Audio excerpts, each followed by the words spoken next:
Send the light, the blessed gospel light. Narito po ang ating pong pambungad na quotation. God provide everything we need to win and to finish the race. He is the source of our endurance and strength. We never run alone because God is with us to the finish line. He makes our faith perfect to let us focus on Him and make our victory sure. Opo mga kapatid, napakaganda po no ng ating pong quotation ngayon na ipoprovide ng Panginoon ang lahat po ng ating pong pangangailangan, mga kapatid. Wala po tayong dapat ikabahala at wag po tayong magulumihanan. Ang kasabi dito, God will provide everything we need. Sa ating pong pagtakbo, sa takbuhin, hanggang sa tayo ay makarating sa finish line. Siya ang ating pinagmumulan ng ating lakas, yung ating pong, yung endurance natin, tsaka yung strength. And we never run alone. Yun po ang mahalaga. No? Hindi tayo tumatakbo na nag-iisa. Kasama natin, God is with us to finish the finish line. And to make our faith perfect. Siya ang nagpapasakdal ng ating pong pananampalataya. Hanggang sa abutin natin ang perfection, yung maturity ng ating pong pananampalataya. Kaya purihin natin ang Panginoon mga kapatid. Tayo po ay tutungo na sa ating pong devotional message. Tayo po ay yumuko at tayo po ay manalangin. Dakilang Diyos, amang banal na mapagpala po sa lahat sa umagang ito. Kami po ay nagpapasalamat ng labis sa inyo pong walang hanggang kabutihan sa bawat isa sa amin. Maraming salamat po Panginoon sa mga sandali, mga panahon, oras na nagdaan sa aming buhay, aming naranasan ang inyo pong paglingap, ang inyo pong pakikisama. Mahal na Diyos, ngayon pong umaga, kami po ay muling mag-aaral at makikinig ng inyo pong mga salita. Gabayan nawa po kami ng iyong Santong Espiritu upang amin pong maunawaan at ma-appreciate ang kabutihan at ang kapangyarihan ng aming Panginoon sa aming buhay. Patawarin po kami sa aming pagkukulang lahat po ng aming pong mga kaibigan, mga kapatid, lahat ng mga sumusubaybay sa programang ito. Pagpalain po ang bawat isa. Patawarin po kami sa aming mga naging pagkukulang po namin. Nihiling po namin ang lahat ng ito. Alang-alang po sa pangalan ng aming Panginoong Yesus. Amen. Good morning pong muli mga kapatid at mga kaibigan. Ang ating pong paksa at ang title po ng ating pong devotional ngayong pong umaga ay may pamagat na ang kanyang kabutihan ay sumasaksing patuloy.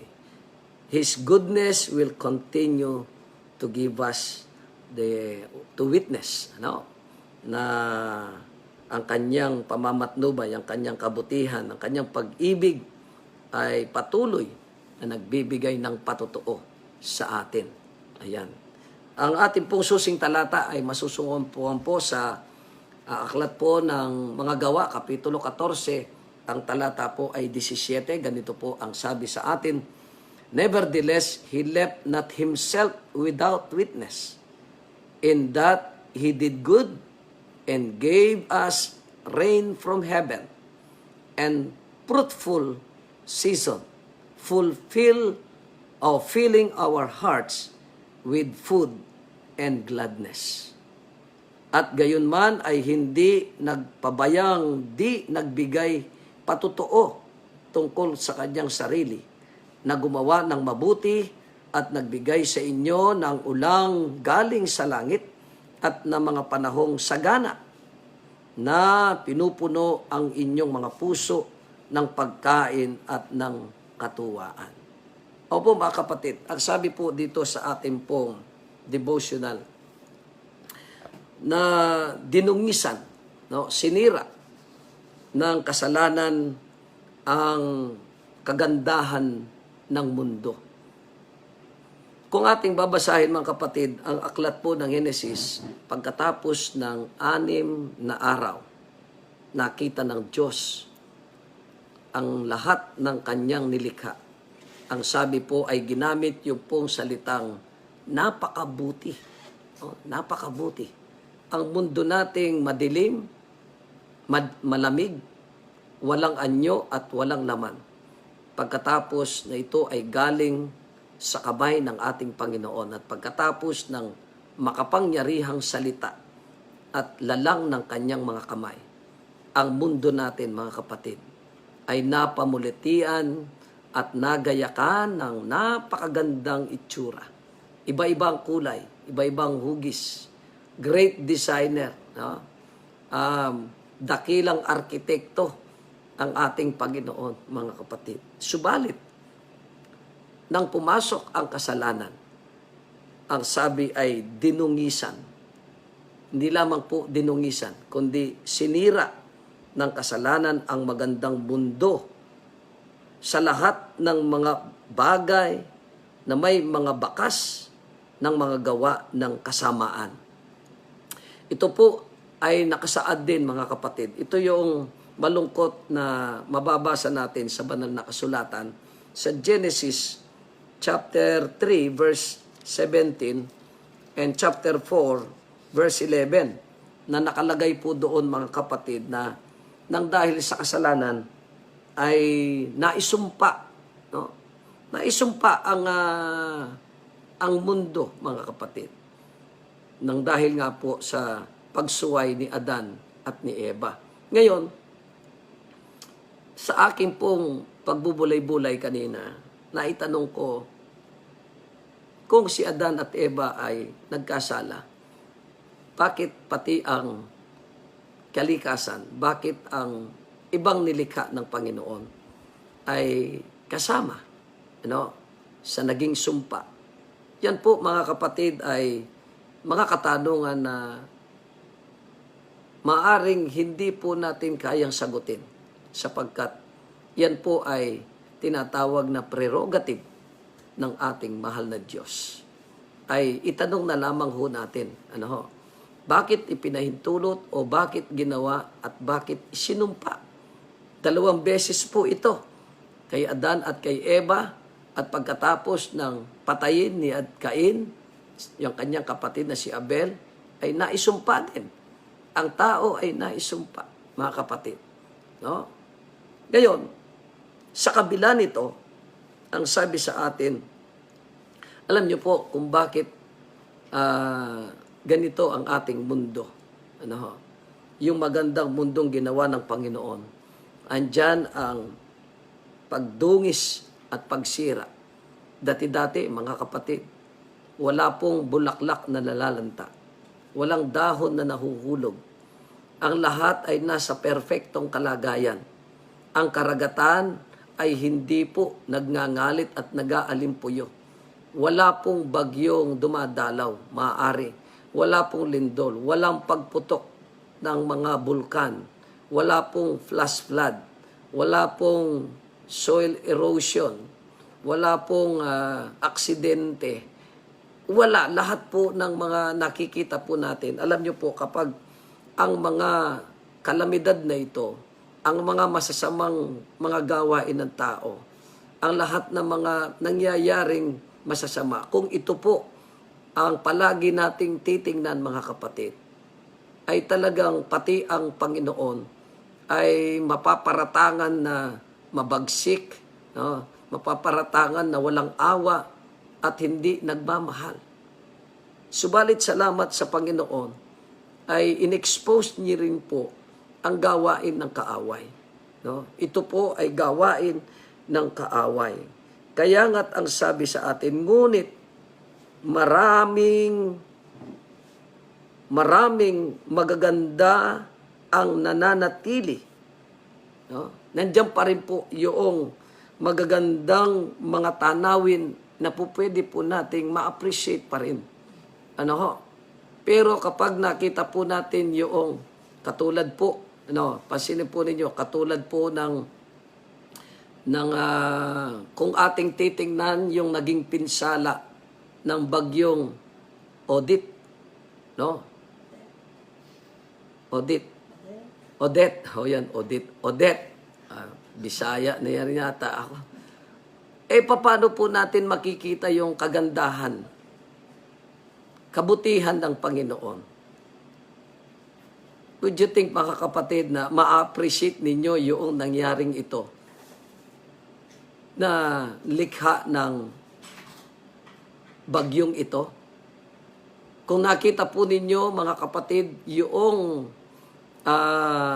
pinsalang nangyari, ay hindi po natin makikita ang kabutihan at ang pag-ibig, pagmamahal ng ating Panginoon. Pero pansinin pa rin po ninyo, mga kapatid, nariyan din po ang kabutihan ng ating Panginoon na maaari po nating makita, mapansin po ninyo at nadama ninyo kung kayo po, mga kapatid, no, sa iba't ibang kaparaanan, nakita natin doon sa ang ibang mga tao ay nagtutulungan. Yan po yung napansin ko, mga kapatid, at naramdaman. Yung pong ang mga tao ay gumawa ng iba't ibang pamamaraan upang tayo po na malayo sa kanila ay nakaramdam po tayo ng kalungkutan, nakaramdam tayo ng pakikisama sa kanila. Idinalangin po natin, tinulungan natin kahit sa maliit na halagan man lamang. Di po ba yun ay isang bagay na gawa ng kabutihan, gawa ng pagmamahal, na sa pamamagitan ng pag-ibig ng ating Panginoon sa atin at sa ating kapwa, ay patuloy pa rin po nating makikita ang kabutihan ng Panginoon, maging sa atin. Isinantabi ng mga politician ang kanila pong mga personal na hadikain at sila po ay tulong-tulong, tulong-tulong sa ating mga kababayan, sa ating kapwa, upang ipamalas, upang ipadama ang pagmamalasakit, ang pagmamahal ng bawat isa sa atin. Di po ba, mga kapatid, ito po ay isang mabuti sa kabila po ng napakapangit at napakahirap na paglalarawan na dulot nito ng kasalanan. Subalit, nariyan pa rin po, ang kabutihan ng Panginoon. Kapag po, mga kapatid, ako'y dumadalaw sa mga libing, sa mga mayroong namatayan, ay pilit kong tinitingnan, mga kapatid, at inaalam kung ano yung naging kabutihan ng Panginoon. Sa kamatayan ng tao, sa kamatayan natin, paano natin makikita at madarama ang kabutihan ng ating Panginoon? Mga kapatid, maaring pilit nating tingnan, hanapin na sa kabila ng kamatayan ay may pag-ibig, may pagmamahal ang ating Panginoon. Kaya nga't ngunit maraming magaganda ang nananatili.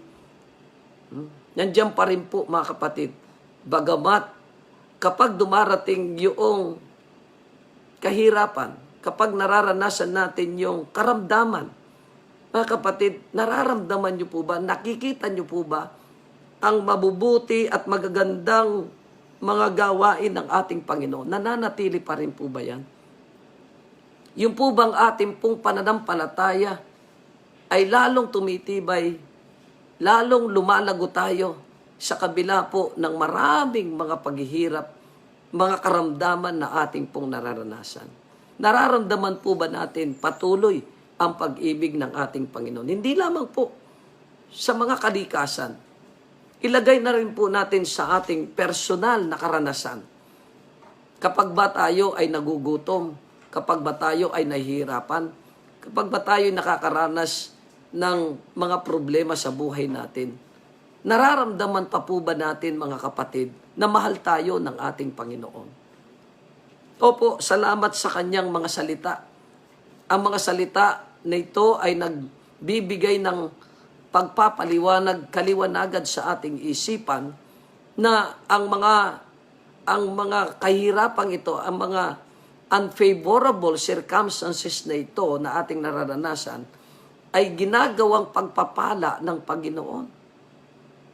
Dito tumitibay, dito lumalakas ang ating pong pananampalataya at lalo nating nakikilala at tayo ay lalong nagiging malapit sa ating Panginoon. Amen po ba mga kapatid? For us to make us what? A good and faithful followers of Jesus. Yan po ang layunin ng ating Panginoon. Kaya nga't ang sabi pa dito mga kapatid, ang kalikasan ay nagpapatotoo na ang isang may walang hanggang kapangyarihan, dakila sa kabutihan, kaawaan at pag-ibig, nilikha ang lupa at pinuno ito ng buhay at kasiyahan. Kahit na sa sirang kalagayan, no? Kahit na raw po sa sirang kalagayan, ang lahat ng mga bagay ay nagpapakita ng gawa ng kamay ng dakilang dalubhasang pintor. Opo baka kapatid, no? Sa panahon yun nga po yung mga paano natin makikita nung pumutok po ang Mount Pinatubo. Ayan po, napakaraming mga buhay, napakaraming pangkabuhayan, napakaraming mga tao ang nahirapan, napakaraming mga bahay ang natabunan. Paano natin makikita ang kabutihan ng ating Panginoon?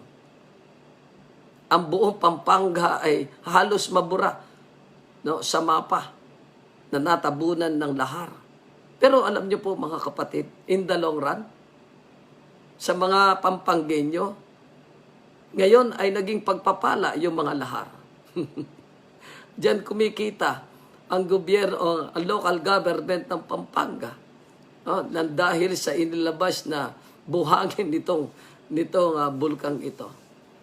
What I mean is, sa mga karanasan natin, ito man ay mga masasama at mga pangit na bagay, nandiyan pa rin mga kapatid, nagpapakita ang gawa ng kamay ng dakilang dalubhasang doktor. Saan man tayo lumingon, saan man tayo lumingon, maririnig natin ang tinig ng Diyos at makikita ang ebidensya ng kanyang kabutihan. Dalawa lamang daw po yan Kumbaga sa isang sentimo, sa isang kusing o barya, ay dalawa ang mukha po niyan.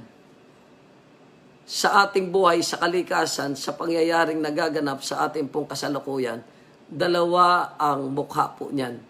Isa sa negative at isa yung positive.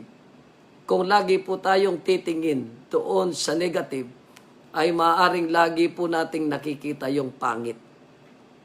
No? Lagi po nating nakikita yung paghihirap. At halos mga kapatid, hindi nga po 50-50 Nakakalamang na po. No? Nakakalamang na po yung pinsala, no? Yung pagsira ng kasalanan, no? Resulta ng kasalanan, kaysa doon sa kung minsan talaga hindi natin talaga mahirap makita ng Diyos ay napakabuti, no? Ang kabutihan ng pag-ibig ng ating Panginoon. Pero still, nariyan pa rin. No? Mayroon pa pong ibinabanggit dito kung paano makita ng bawat isa sa atin ang kabutihan ng Panginoon. Mula sa taimtim na paggulong ng malalim na tono ng kulog. Pag nagkakaroon ng kulog, kidlat. No? Ayan po mga kapatid, kung hindi nagkasala ang tao ay wala pong ganun, kulog at kidlat. Ang kulog ay nakakamatay. Ang kidlat nakakamatay po yan mga kapatid. Paano natin, no? Paano natin makikita, hanapin natin ang kabutihan ng Panginoon sa kabila po ng ganitong pangyayari. Mayroon pa, ang sabi dito, walang tigil na ugong ng matandang karagatan. Paano natin makikita ang kabutihan ng Panginoon kapag nag-aalimpuyo? Kapag yung malalaking mga alon ay sumisira sa dalampasigan. Ano po? Paano natin? Pero kapag nagkakaroon po ng katahimikan ang matandang karagatan, at titingnan mo mga kapatid ang kagandahan ng kapaligiran, nandyan pa rin mga kapatid, ang kabutihan at kapangyarihan ng lumikha sa kanila. At ganoon din hanggang sa masasayang mga awit na nagpapaging tinig sa mga gubat na may mga himig. Bibihira lamang po tayo, makapunta sa mga kagubatan o sa mga may kabundukan. Pero pagmasdan po natin ang lahat ng ito, lahat ng mga nilikha ng ating Panginoon, yan ay nagbabadya at nagsasabi sa atin ng kabutihan ng Panginoon sa atin. Ang maraming tinig ng kalikasan ay nagsasalita ng kapurihan niya. Sa lupa, sa dagat, sa kalangitan, taglay ang kanilang kahanga-hangang pusyaw at kulay. Itong pusyaw, ito raw po ay kulay violet ba ito? Sabi ng aking sekretary, tinanong ko sa ating sekretary, ito raw po ay isang kulay. Ngayon ko lang nabasa ito, na pusyaw at kulay. Nagkakaiba-iba sa marilag na salungatan o magkakasamang nagkakaisa. Ating nakikita ang kanyang kaluwalhatian. Ang walang hanggang mga burol na nagsasabi sa atin ng kanyang kapangyarihan, ang mga puno na ikinakaway ang kanilang mga berdeng bandila sa sikat ng araw. At ang mga bulaklak sa masaselang kagandahan nito at nagtuturo sa kanilang manlilikha. Ang mga luntian na nakalatag sa kayumangging lupa ay nagsasabi ng pangangalaga ng Diyos sa pinakamaliit na mga nilalang. Opo mga kapatid, tunay na ang kabutihan ng Panginoon sa atin. Kanina, kahapon, nakita ko ang kapaligiran dito sa lugar na ito. Napakaganda. Ganda ng mga puno. Dito pala sa pusod ng Metro Manila, meron pa po ganito kagandang kapaligiran, mga kapatid. Sana sabi ko, dito tayo itong lugar na ito. Kaya lang, baka pagbawalan po tayo, maistorbo yung mga nag-e-exam na mga estudyante. Ang sabi po dito, mga kapatid, ito pa, ang mga kuweba ng karagatan. Paano natin makikita ang kabutihan ng Panginoon dito?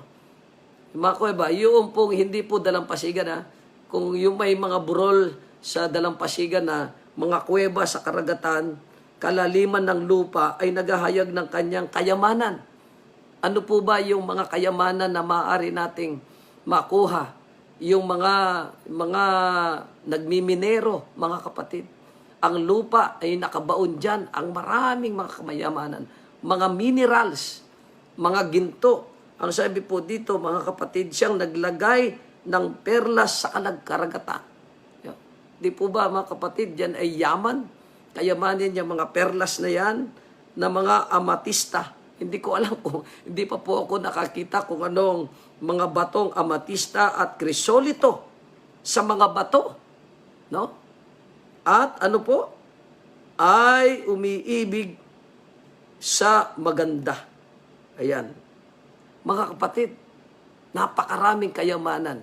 Hindi lamang yung mga kalikasan, yung mga buhay, pati na po yung nasa lupa, sa mga bato. Andyan yung mga iba't ibang klase ng mga minerals. Magnesium, gold, silver, bronze. Yan po mga kapatid ay likha ng ating Panginoon. Yaman, na natuklasan ng tao. Ang Diyos ng langit ay patuloy na gumagawa. Ito ay sa pamagitan ng kanyang kapangyarihan. Ang mga halaman na yumayabong, diyan mo po makikita mga kapatid. Halimbawa, yung pong mga nabaling mga punong kahoy. Mapapasin po ninyo mga kapatid, after few weeks, ay mayroon pong mga usbong na mga dahon nalilitaw dyan. Di po ba? mga damo, mga bulaklak. Kahit putulin mo yan, kahit nasunog po yan, kahit nasira ng baha, mapapansin mo mga kapatid. Tingnan po ninyo ang sabi sa banal na kasulatan, nang lumubog ang sanlibutan natin, nang dahil ito po ay winasak ng Panginoon ng dahil sa baha. But still, mga kapatid, after few weeks, ay mayroon pong mga umusbong at tumubong mga halaman. Ito po, mga kapatid, ay nagsasabi ng pag-ibig ng Panginoon. Anong ibig sabihin? Habang may buhay, may pag-asa. Habang ang tao ay nananampalataya sa Panginoon, hanggang sa kamatayan nga, mga kapatid, ay mayroon pong pag-asa. Ganyan ang pag-ibig ng ating Panginoon. Ganyan ang kabutihan. Ganyan ang kapangyarihan ng Panginoon natin. Kaya po, mga kapatid, itutuloy ko ang sabi niya na lumalabas ang bawat dahon at namumukadkad ang bawat bulaklak. No? Ang bawat patak ng ulan o piraso ng niebe, ang bawat tulis ng damo, bawat dahon, bulaklak at maliliit na puno ay nagpapatotoo. Itong mga maliliit na mga bagay na ito na pangkaraniwan sa paligid natin. No? Kumbisan kasi kung hindi natin bibigyan ng pansin o pagtuunan natin ng pansin, hindi natin talaga ma-appreciate, mga kapatid, itong mga nilikhang ito ng ating Panginoon na sinira, dinungisan ng kasalanan. But if you spend quality time, kapag kayo ay inoobserbahan ninyo itong mga simpleng mga likha ng ating Panginoon, yes po, mga kapatid, ito'y nagpapatotoo, nagbibigay ng patotoo kung sino ang lumikha sa kanila, ang ating makapangyarihang Diyos. Ito ang pinakamaliit na bagay na mga pangkaraniwang sa paligid natin na nagtuturo sa atin ng aral na walang napakaliit na bagay para sa Kanya na hindi niya papansinin. How much more tayo, mga kapatid? Tayo nga nalilikha ng Diyos sa Kanyang larawan. Bagamat ang kaaway, bagamat sinira ng kasalanan ang buhay po natin, but still, nandiyan pa rin ang Panginoon. Sa katunayan, hindi po niya ipinagkait ang Kanyang bugtong na anak upang Kanyang mabawi, mga kapatid. Mabawi niya ang pamumuno sa sanlibutan ito sa bawat isa sa atin na magpapasya na tumalikod sa kaaway at tumungo tayo, babalik tayo sa ating Panginoon. Mga minamahal kong mga kapatid, nararamdaman niyo po ba sa araw-araw ang pangunguna, pamumuno, pag-ibig, pagmamalasakit, paglingap ng ating Panginoon sa bawat isa sa atin? Sa hirap, sa karamdaman, sa kapanatagan, sa kagulumihanan, sa kabataan, maging sa ating pagtanda, sa kamatayan, mararamdaman mo po ba ninyo? Nauunawaan po ba ninyo, mga kapatid, ng ating manlilikha, ang ating mahal na Diyos ay patuloy na nagmamalasakit at nagmamahal sa bawat isa sa atin. Purihin ang Panginoon, mga kapatid. Sa umagang ito, no, ay ating pasalamatan ang Diyos sapagkat ang Kanyang mga nilikhang ito ay nagbibigay ng patotoo sa atin na Siya ay nagmamalasakit at nagmamahal sa atin. Kayo po, mga minamahal kong mga kapatid, na nakasubaybay ngayon, ano man po ang inyo po mga pinagdaraanan. Alam ko po na iba-iba ang ating mga sitwasyon. Iba-iba ang ating pong nararanasan. Subalit, ito pong mga pahayag na ito ng ating Panginoon ay inaakay niya tayo upang mas lalo tayong magpakalapit-lapit sa Kanya. Magtiwala ng lubusan sa ating mahal na Diyos. Purihin ng Panginoon, mga kapatid. No? Sa kabila po ng talagang matindi ang ginawang pagdungis at pagsira ng kaaway sa lahat po. Yan po ang ibig sabihin. Yan ay galit. Ganyan ang galit ng kaaway sa ating Panginoon. Kaya nga yung kasi hindi po makalaban hindi manalo ang kaaway sa ating Panginoon. Siya ay itinapon at sinira niya itong kaaway. Sinira niya ang lahat ng mga magagandang nilikha ng ating Panginoon. Para lamang makaganti siya.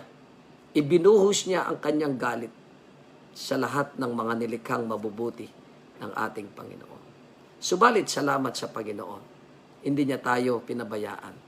Mayroon po siyang mayroon siyang plano kung paano niya babawiin, kung paano niya isasauling muli ang magandang nilikhang ito ng ating Panginoon. Kaya nga po sa umagang ito, mga kapatid, purihin ang Panginoon. Nawa ang mga salitang ito ay lalo pang nagkaroon tayo ng maliwanag, no? Na pananaw at kaisipan na tingnan natin ang mga circumstances sa buhay natin, maging ito ay mabuti, maging ito ay masaya. Ang sabi ni Apostol Pablo, sa lahat ng bagay ay magbigay tayo ng pasalamat sa Panginoon. In all things, give thanks to the Lord because this is good. Ang sabi po ni Apostol Pablo, all things work together for good for those who love God. All of creation testifies to the power and presence of God. Opo mga kapatid, ang sabi, lahat ng nilikha ng Panginoon ay nagpapatotoo sa kapangyarihan at presensya ng Diyos. Nature is considered to be God's territory. It is where we feel our awareness of truth and a sense of closeness to that field of energy which created all that is. Yan po ang sabi ni Susan Barbara. Tayo po ngayon ay dadako na po sa ating pong pananalangin, mga kapatid. At sa ating pananalangin, isama na rin po natin ang ilan po nating mga kapatid na mayroon pong special prayer. Kaya nais ko po kayong anyayahan na sa oras na ito, tayo po ay sama-samang manalangin. Dakila po naming Diyos, Ama naming banal na makapangyarihan po sa lahat. Sa umagang ito, kami po na inyong mga anak, sa kabila po na malalayo po kami sa isa't isa, ay pinagkakaisa mo po kami, pinagsama-sama po kami sa sandaling ito upang kayo ay aming purihin at pasalamatan, upang kayo ay aming kilalanin na kayo ang aming Panginoon, kayo ang aming tagapagligtas, kayo ang aming mandalalang, tagapagbigay ng aming mga pangangailangan at nagsusustento ng aming buhay at kalusugan. Mahal naming Panginoon, salamat po na sa kabila po ng pagdungis at pagsira ng kaaway sa lahat ng iyong mga nilikha, pati na po ang tao, ay patuloy mo pa ring ipinamamalas at nagpapatotoo ang kalikasan ng inyong walang hanggang kapangyarihan, ng inyong walang hanggang pag-ibig at pagmamalasakit. Sa kabila ng kasalanan, hindi niyo po kami pinabayaan, hindi niyo po kami iniiwan. Maraming salamat po, Panginoon. Sana po sa aming mga buhay, sa aming mga karanasan, maging sa mga pangyayaring nagaganap sa aming pong kapaligiran, ay patuloy kaming tumingin sa liwanag ng buhay. Patuloy kaming tumingin at pagmasdan namin, pagbulay-bulayan namin ang mga kamanghamanghang gawa ng inyong kamay. Maraming salamat po, Panginoon. Matutunan nawa po naming patuloy na maglabga ng aming buhay at ng aming buhay sa iyo. Sa umagang ito, Panginoon, kami po ay nagpapasalamat at idinadalangin po namin ang lahat po ng aming mga kapatid na patuloy na sumusubaybay sa pag-aaral namin ito at devotion na namin ito.